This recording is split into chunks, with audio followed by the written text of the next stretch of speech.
Story time on how the most annoying kid in my school and the most hated kid on my school asked me out and tried to be my friend. Okay, so let me get this straight. Over the summer this year, so summer of 2024, I had to go to my dad's house because my parents are split. Now, he lives away from my mom, like really far, like 12 to 13 hours away. And over the summer, a lot of stuff happened, and he forced me to be enrolled at school where he lived.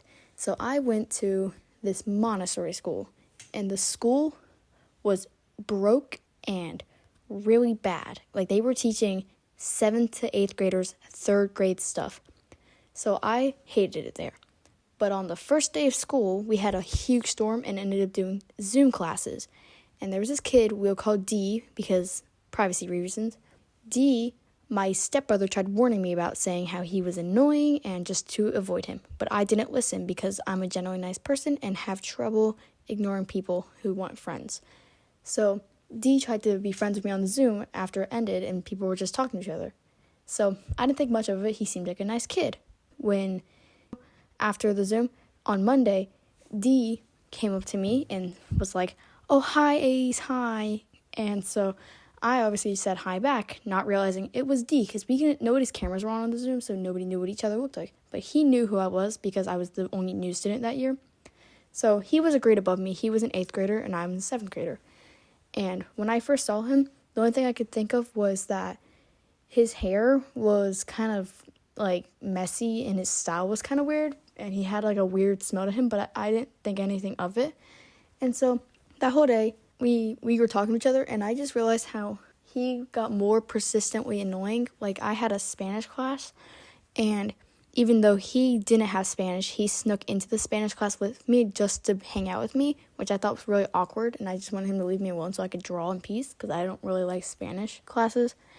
So after that, the school there did recess still, which was really awkward to me because I don't do recess at my public school I have in my mom's house. So I was at recess, and it sucked because it was just an open field. And while I was doing recess, he was acting all shy all of a sudden, and I was really weirded out.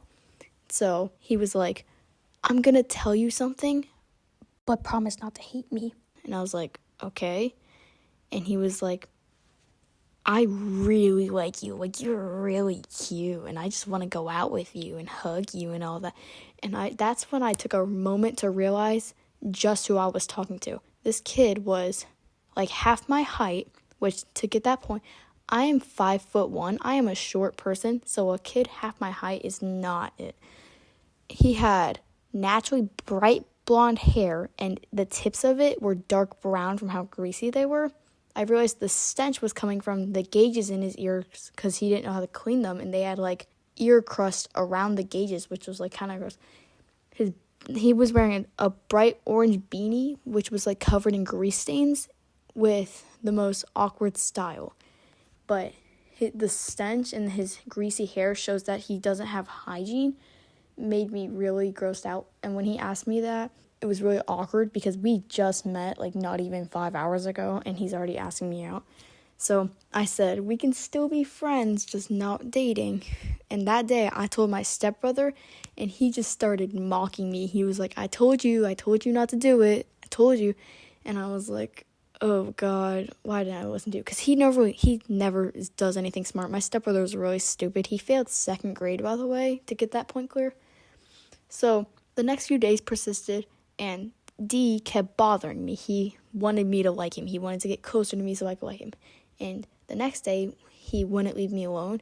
And I'm normally energetic on the first days of school, but the rest of the day I will be so quiet you won't even know it's the same person. So the next day, he kept persisting me with like, "What's wrong? Why are you so sad?" And it got on my nerves, so I just kept ignoring him. And he was like, "Okay, to make you feel better, I'll get you a gift." And I was just like, please leave me alone. So day 3, he comes back to school with these huge rings, like massive rings, like I couldn't even fit my finger because they were so big. And he was like, "Here, they're friendship rings. They're promise rings so that we can be friends forever." And it was so awkward. And throughout the weeks, he just kept persisting until I finally asked him to leave me alone. So, anyways, that brings an end to this story. I know it was kind of lengthy, but I got lazy and I didn't want to put so many details, so I kind of saved you some time. But if you want to hear more, just let me know in the comments because I have a lot more stories about D. It's really awkward, but they're funny.